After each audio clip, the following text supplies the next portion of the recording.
situated, I'd like to introduce my co-moderator for the panel sessions, Scott Tinley, who's down in front here.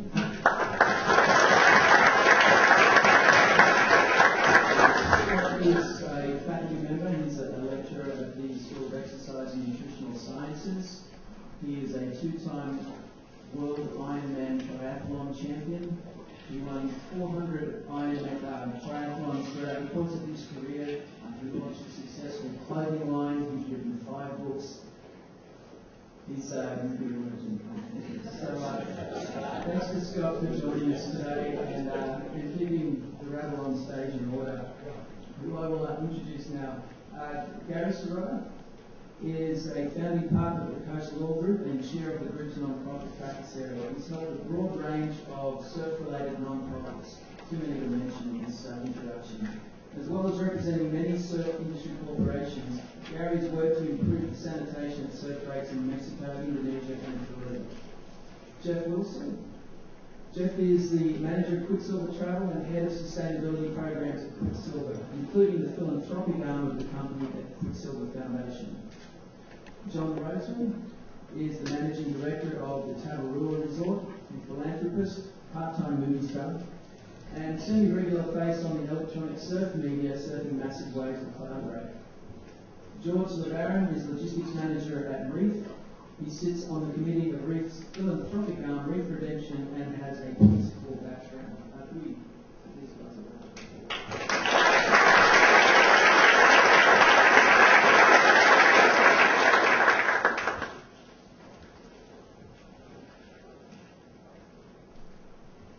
If we could start the new session by asking each member of the panel in about 1 minute to quickly explain how your organisation is related to surf philanthropy in surf tourism destinations. Jonathan, could you start?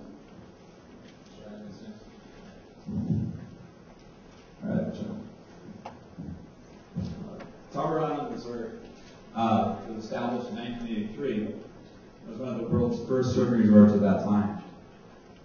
One of the interesting things about Tavarua is it was deemed by the Fijian government to be unsuitable for standard tourism use because of the wave attack down the island accessibility.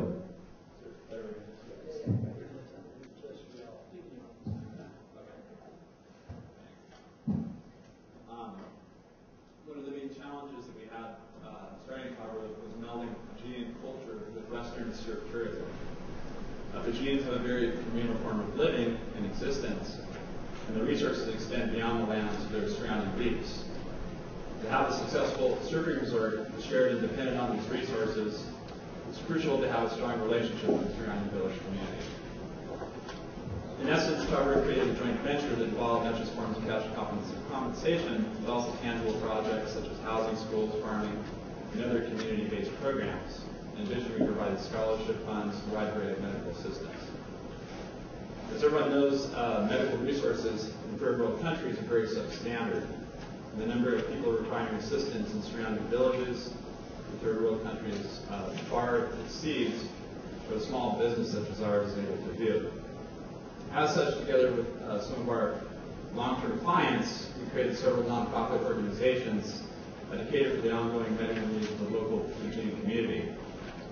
These encompass both local and overseas medical treatment, donation of medical supplies to hospitals, local dispensaries, visiting doctors, clinics, and educational programs. Together with the Surfing Medical Association nonprofit, for example, we're able to get an entire village of several hundred people to quit smoking.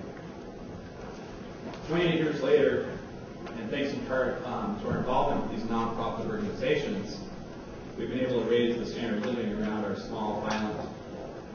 And it's really made a difference to all the local people, perpetuating for every decade of business, fourth decade. In the case of Tavarua, working with nonprofits has enabled us to expand on the local assistance that we're able to do through tourism and greatly magnify the positive effects that surf tourism can have on local communities and populations. Very good. First off, I want to thank the Center for Surf Research for inviting us all here today to start this off. I'm really pleased to see my alma mater is setting forward the standard business stuff that we had to do back then. What my organization does, what Coast Law Group does for the tax-exempt world or the nonprofit world, I think as most people like to call it, is we fill in that sort of business side. One of the things that I think is most entertaining for me is to see the people who get into philanthropy, who come out of the taxable world, that are accustomed to a way of doing things and understanding business as it's been presented to them in a way that made them successful in business. The tax-exempt world on the other side, the IRS, at least in this country, and the Franchise Tax Board have different rules for tax-exempt, so clearly lawyers are part of this world, accountants are part of this world. But the thing that's most fascinating about this is that the business matrix for tax-exempts is measured by success of the mission and not necessarily the bottom line. That's a real eye-opener for people who come out of the taxable world, people who are entrepreneurs. It's a different type of entrepreneurialism. It's one that really excites me because I get to meet people that both have an idea that the world's a bigger place than they are, and usually they have the money to back up what they're doing, which for me makes it that much better. What we've been able to do at Coast Law Group with respect to philanthropy is build a model that says we're going to put our money where our mouth is because the people that we work for put their money where their mouth is. That means that our full top business clients, and we're lucky enough to represent a lot of them, are willing to pay their full share because they recognize that we then subsidize the tax-exempt organizations that do work nationally and internationally.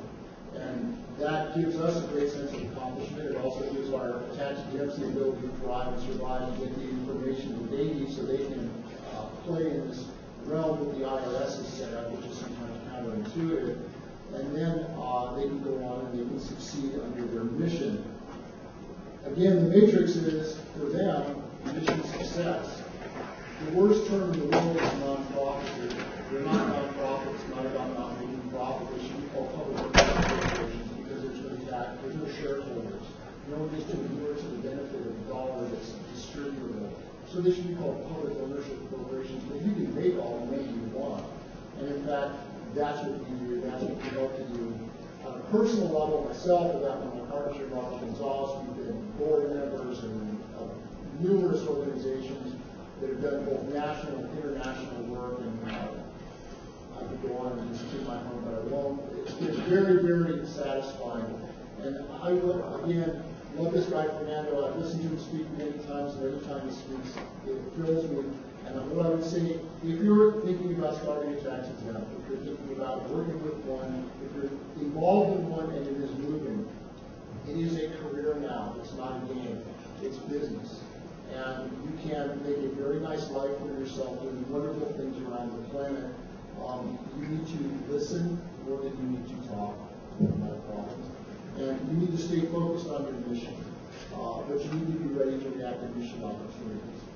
And that way you can really do what you think you set out to do.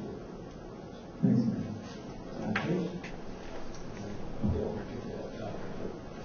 Great morning. Thanks. Big thanks to Jess from Center for Surf Research for putting on this event today. Stoked to see the amazing turnout out here. Hopefully we can keep this going. So I started with Reef in 2003 at the tail end actually of Fernando and Santiago's time at Reef. So we definitely have some big shoes to fill in terms of our surf philanthropy efforts. But I'm here today representing the Reef Redemption Program. And basically that's Reef's commitment to running our business in an environmentally conscious and socially responsible manner. So the Redemption Program is comprised of three components. We have our product series, we have our culture of giving, and finally in-house efforts. Today we're here to focus mainly on the culture of giving, and so within that culture of giving, Reef has actually set up a fund linked with our product series where we have 1% of the sales from the product series going into the fund and in support of various humanitarian and environmental groups that we decide to partner with. And these groups will be working with related speeches, surrounding communities. Thanks. Jeff? Yeah. Jeff Wilson at Quiksilver. I trust you guys can hear me okay. If not, let me know. Jess, thank you. Appreciate you having me quick here. Good stuff. Let's see. Philanthropy at Quiksilver is one part of our overall sustainability initiatives. What we're striving to do at Quiksilver now is to integrate a number of different aspects of our entire business into an overall sustainability effort globally. So what that means is that we're trying to do what we do through our foundation globally and integrate it with the operational aspects of our business, including product, packaging, transportation, logistics, retail, IT, etc. As well as relevant to this conversation with our surf travel business, Quiksilver Travel. So if we think about it as kind of a holistic organism, what we're really trying to do is build synergies and learning and knowledge and capacities across all elements of our organization and really leverage what we know and what our relationships are in our philanthropy to help us become a better company in how we do business globally. Since its inception, the foundation across currently about 30 beneficiaries, we've donated approximately $6.5 million in kind and cash donations over the last approximately 7 years. So hopefully we can talk maybe a little bit more about that later on as we go through this. So Fernando asks us, how big is big enough? And Rusty says perhaps we have a kind of point of diminishing return. So perhaps I could open this up and pose a question to the panel. It's a bit generic, but somewhat foundational and in the back of many of our minds, regardless of how we're associated with surf. And it's this. Has the surf industry begun to reach a tipping point where supply cannot equate with demand, and that at some point the degradation of the experience that we all have seen, environmentally, socially, and whatnot, needs to be addressed beyond just talking about it? And if so, what could an organization such as this do to provide the surf industry with the kind of data needed to address this kind of foundational questions?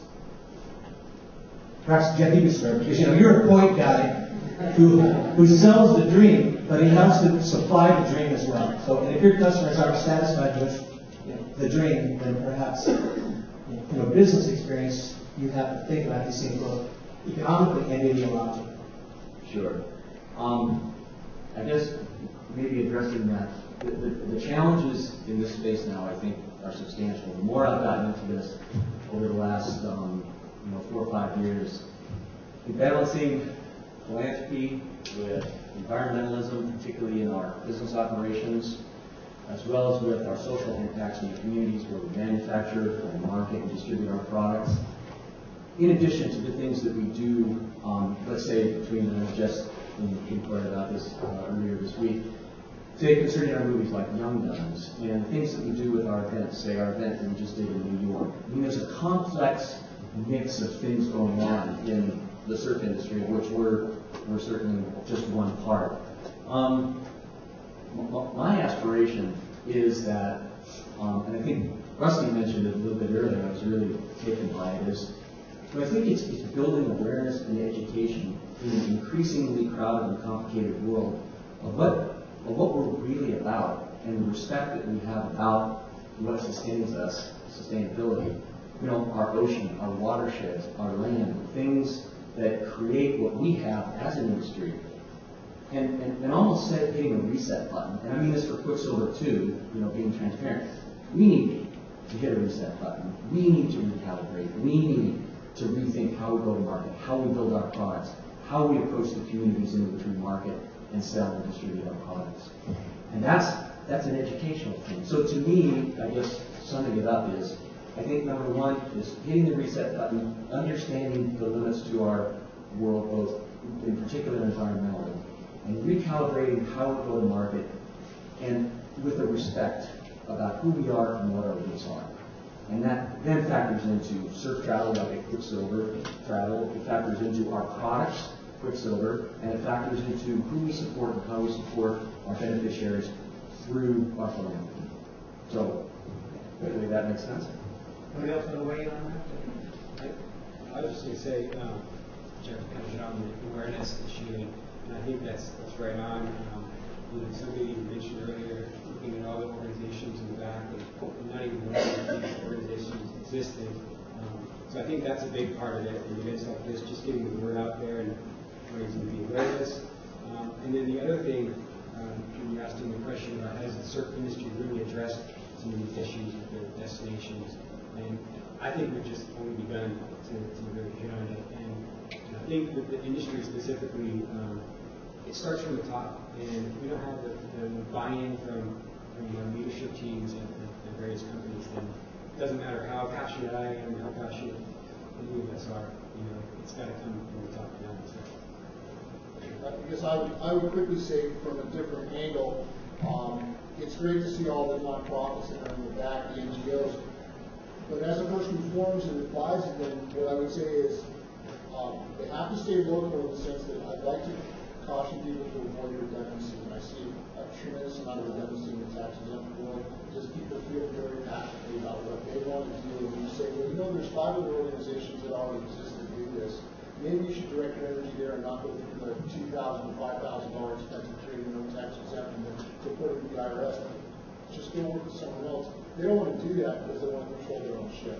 So I would just say it's a great thing to talk about the tipping point. I do think it's the NGOs that are going to revitalize the spirit of surf in a local community that may have felt that a surf ghetto has now been created by us surfers, especially on the international level.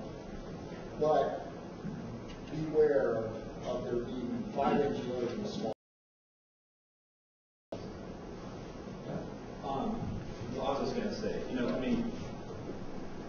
surfing is relatively new to a lot of countries out there. We have development and events-wise now. Development, obviously, it's been Fiji, but you're seeing surf tourism spread out in much more remote parts of the world as travel becomes easier.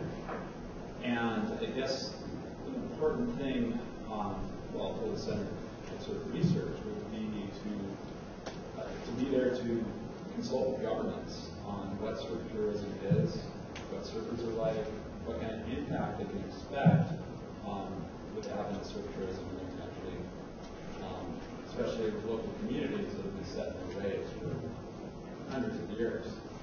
And so you don't want to upset the balance of what's already kind of worked in that country. You want to enhance people's lives.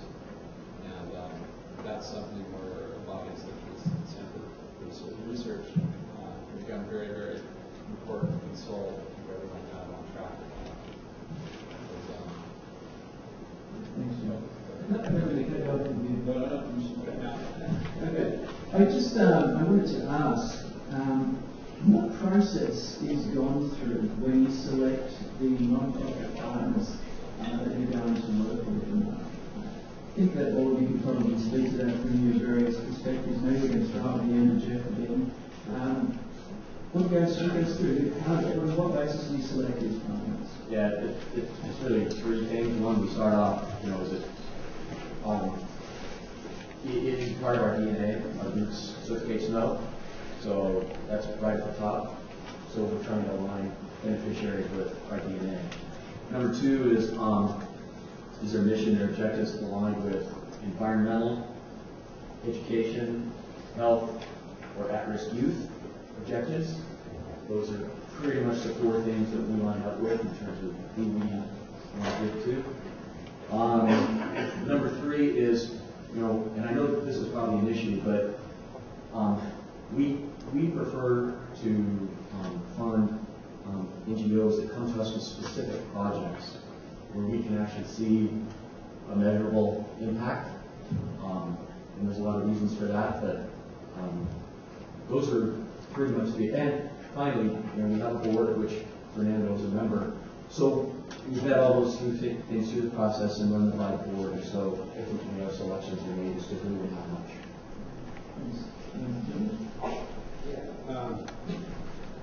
So we have our committee members at the Reef Redemption Committee.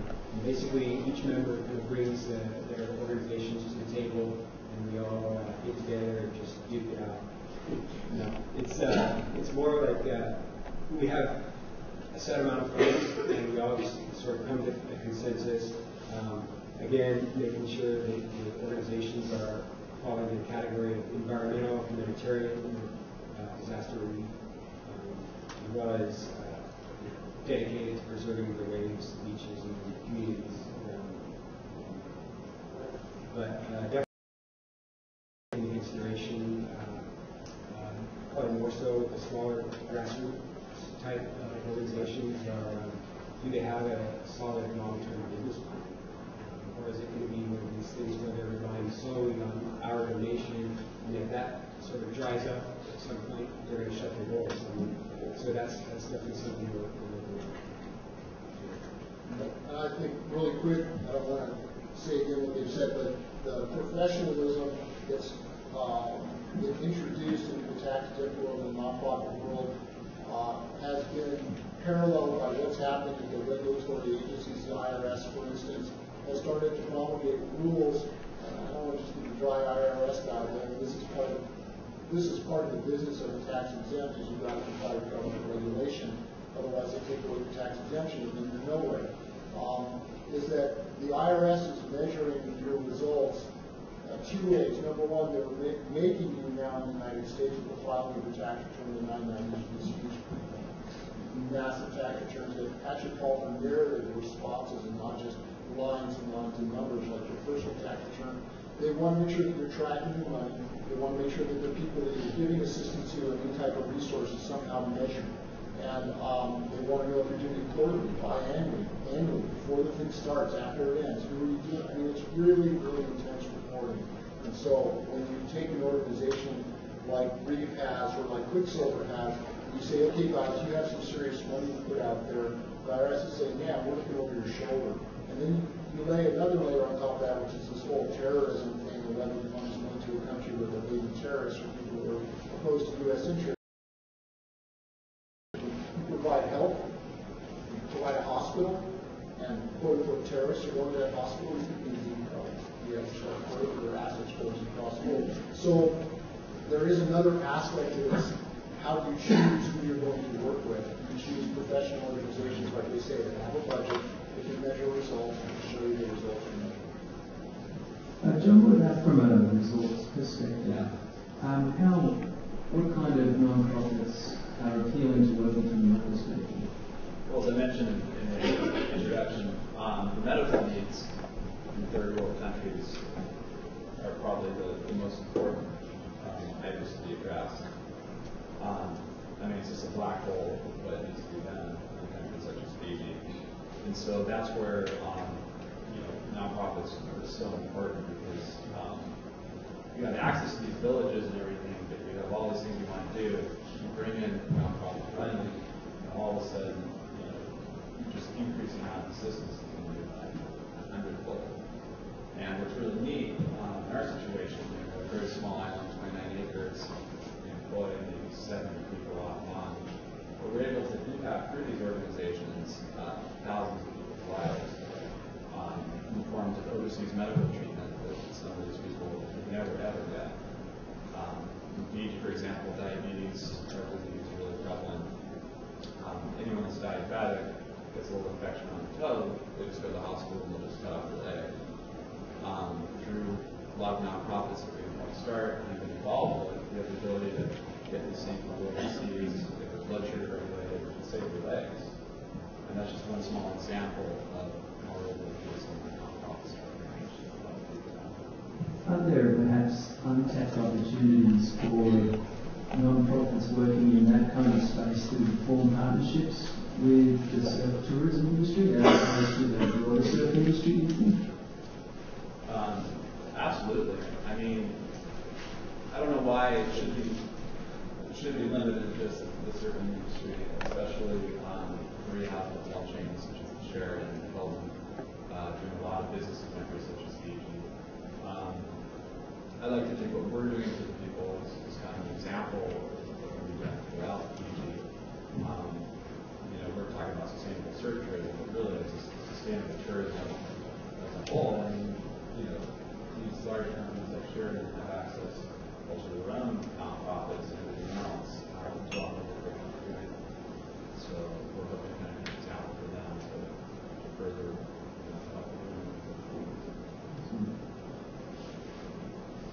Jeff, you mentioned resetting the button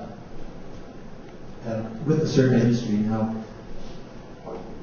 what are the substantial barriers? Because if I read you right, you're talking about changing an entire corporate ideology. Now, we all know the challenges of that, in a very capitalist world. Maybe we can enlist Fernando here, because, correct me if I'm wrong, in your interview with the Union Tribune last week, you said something to the effect that consumption is the last form of ideology. So we have a supply and demand situation. We have immediacy non-renewable resources, and we have the growing mythologizing of surf. And so we're trying to make some essential changes in the way we think about the business of surf. So with substantial barriers, and maybe Fernando, if you want to weigh in after Jeff.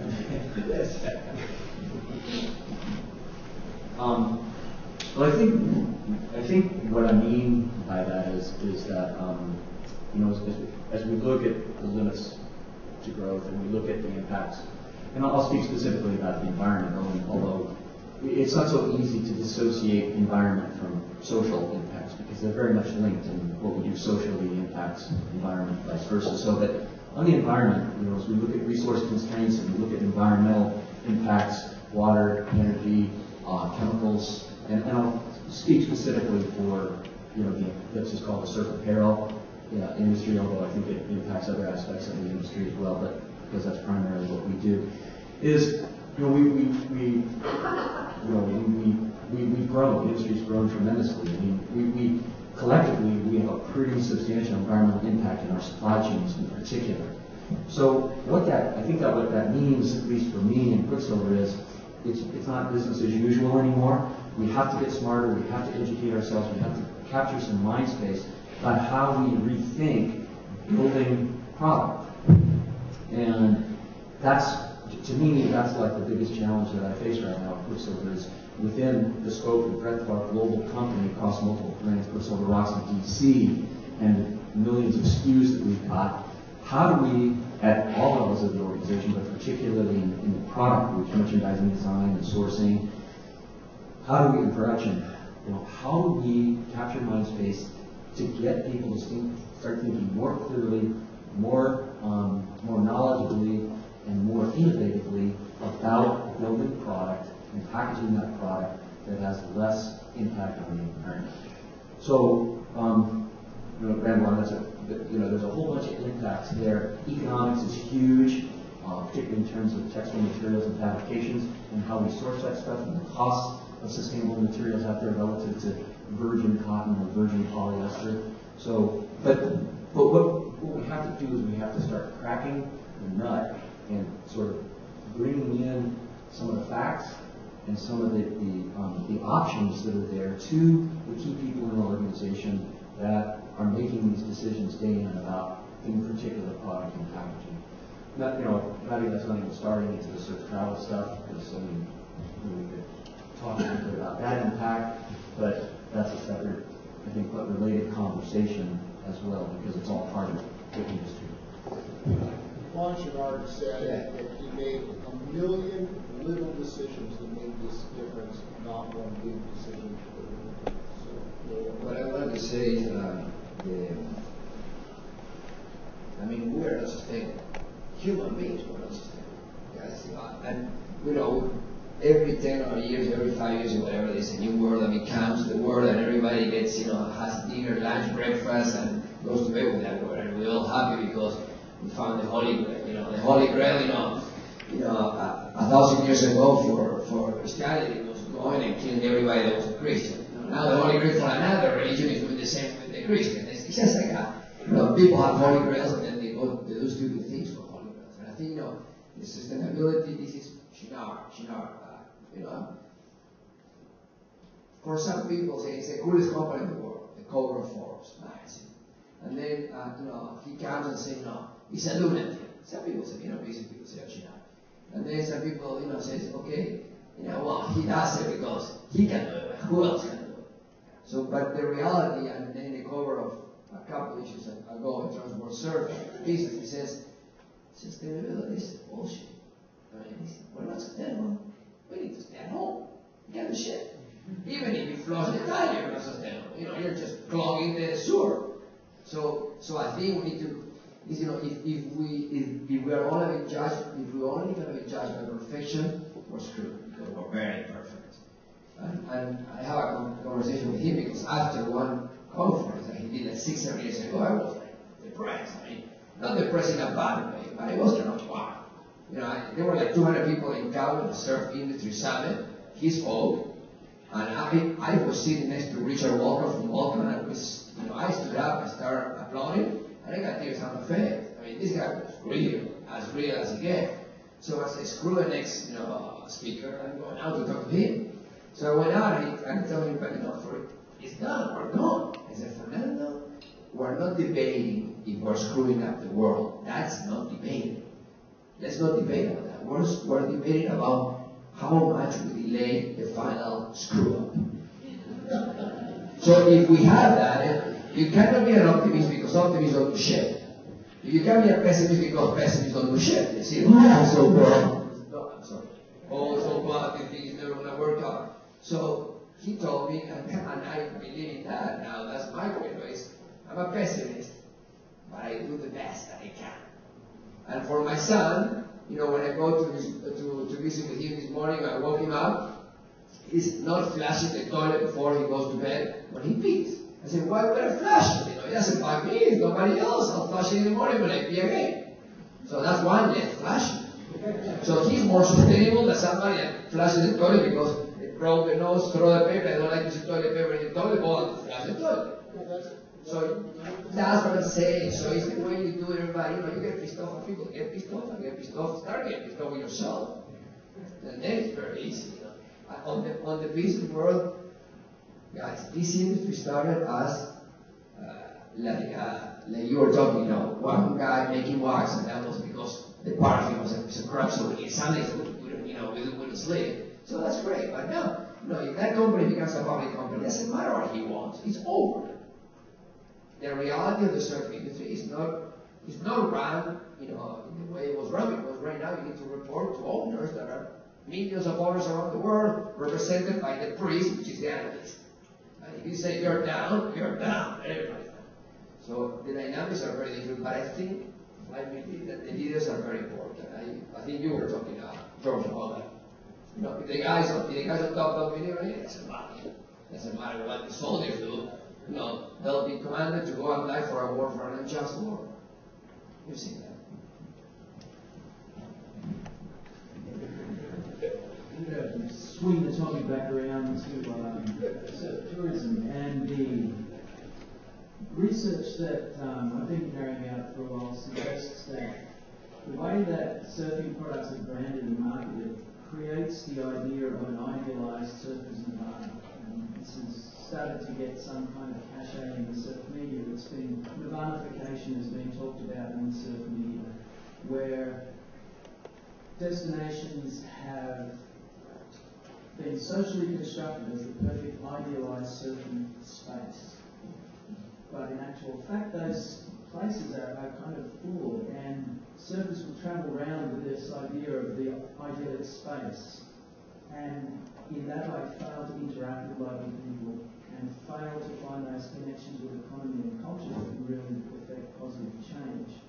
I'm interested in whether this has started to permeate corporate culture in the surfing world, whether the idea of what happens when we do this particular marketing campaign. Jeffrey mentioned Young Guns too before. I was recently in the Mentawai, and the people in the northern part of the Mentawai Islands have noticed a significant increase in the number of charter boats that come to the break known as Rifles, after Kelly Slater described it as the best wave in the world in Young Guns too.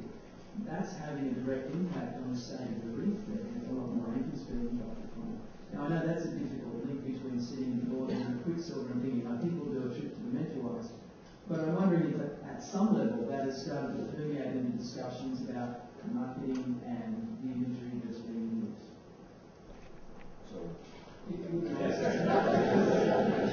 No problem. yeah, no problem.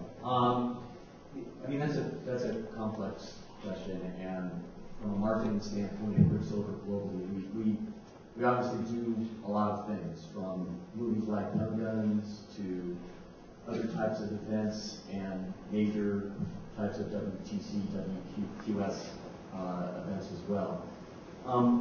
And so, I think that this, I'm not trying to rehash what I just said, but I think this is one of those kind of, a little bit to a reset button in terms of how we go to market with those kinds of things is, I think we can do a better job of coming into those environments, again, whether it's to rifles and Mentawai or wherever we may go on a photo shoot or something like that, or a whole event, where we can be more respectful of the local community, we can be more respectful of the environment, and be more respectful of the culture.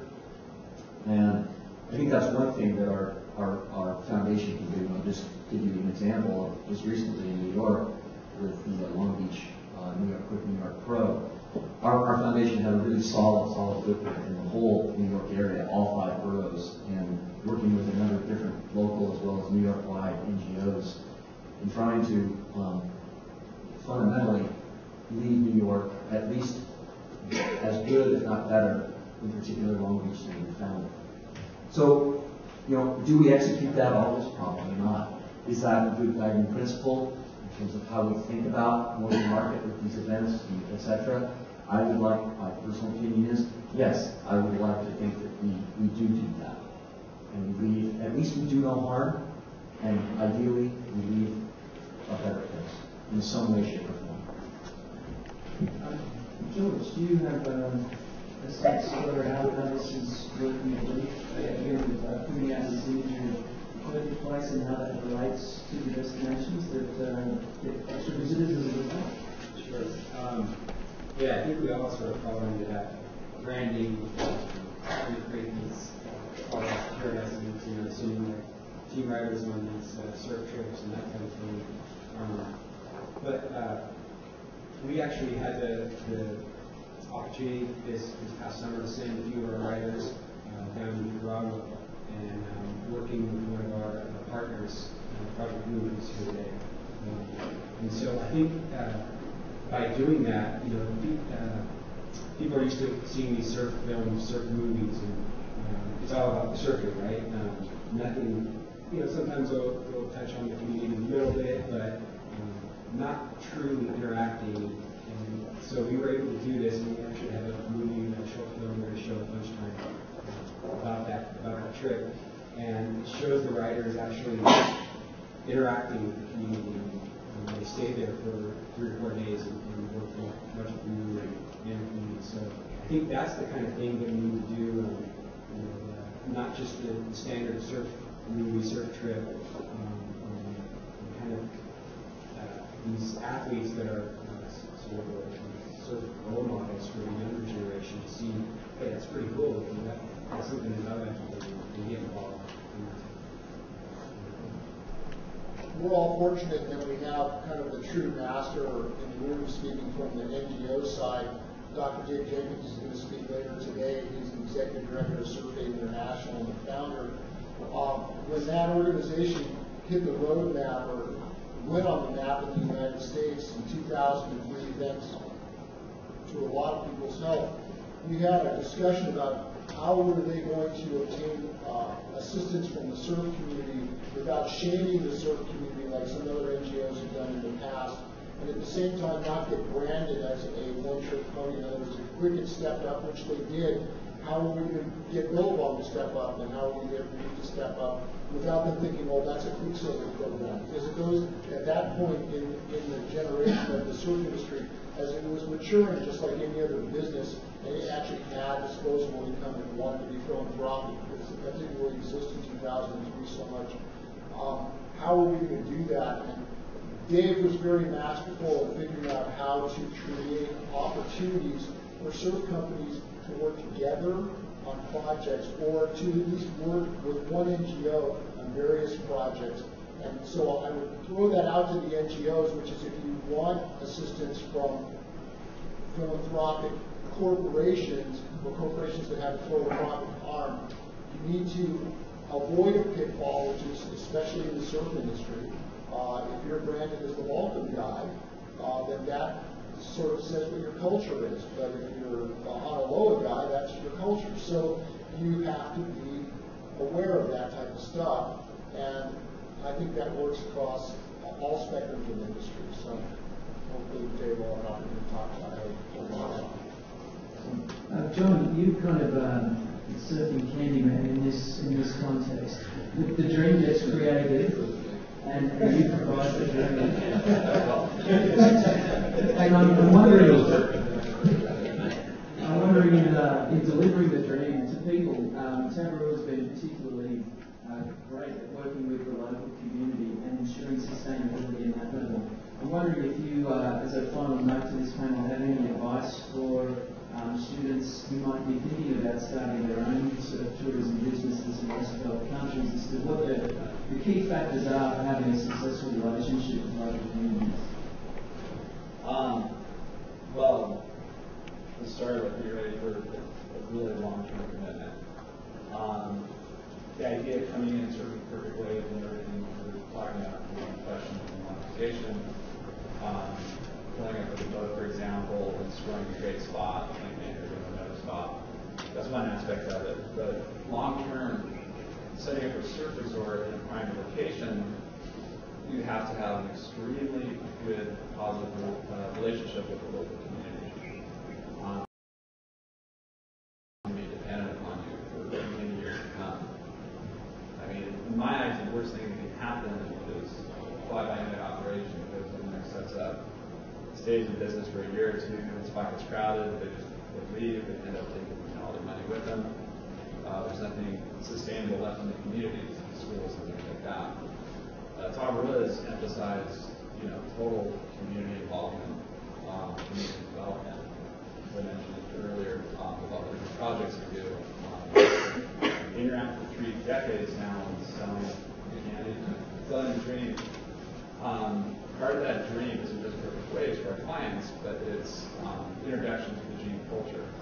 And the cultivation of those relationships with the Fijians that our guests have had over the years.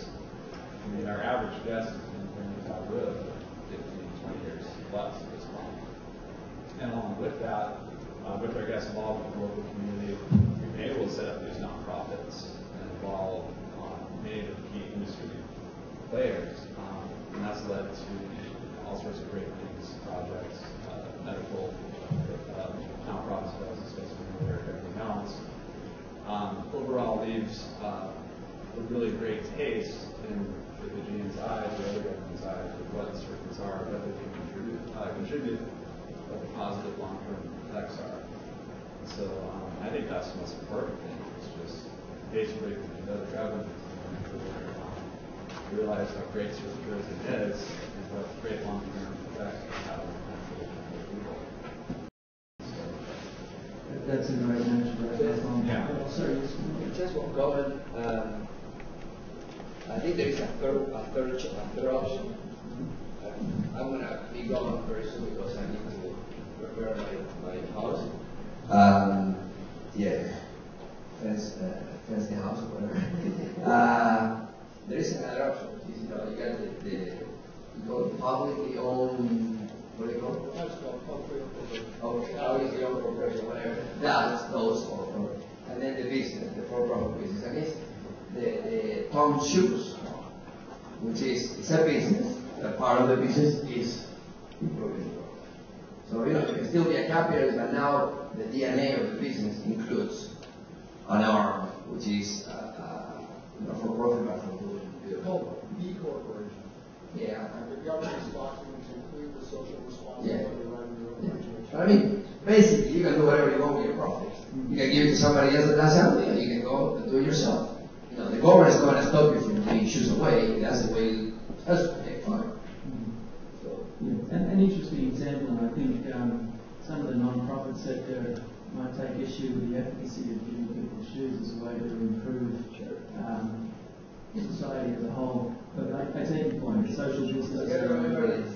The famous, we will give them fish, we will give them fish. If you don't give them fish now, they'll die and never learn to fish. So remember that there is a step that needs to be done before they die. And then, we shall throw a bomb for you guys to deal with when I'm gone. Which is when my brother and myself started helping Dr. David, was unknown in America, 8 years ago. One guy came to me and said, okay, you're going to save all these kids in the, over there. And then there's so many kids that don't die. Who's going to give them a job? Who's going to feed them? So it ain't that simple. But yeah, that's all it's going to say. For the afternoon. I'll put that bomb. Yeah, I know. Okay, Dave's going to take on to the team and dive. Yes, I answered. Okay, we'll wrap it up there for this session. Thanks to all of the panelists. That was a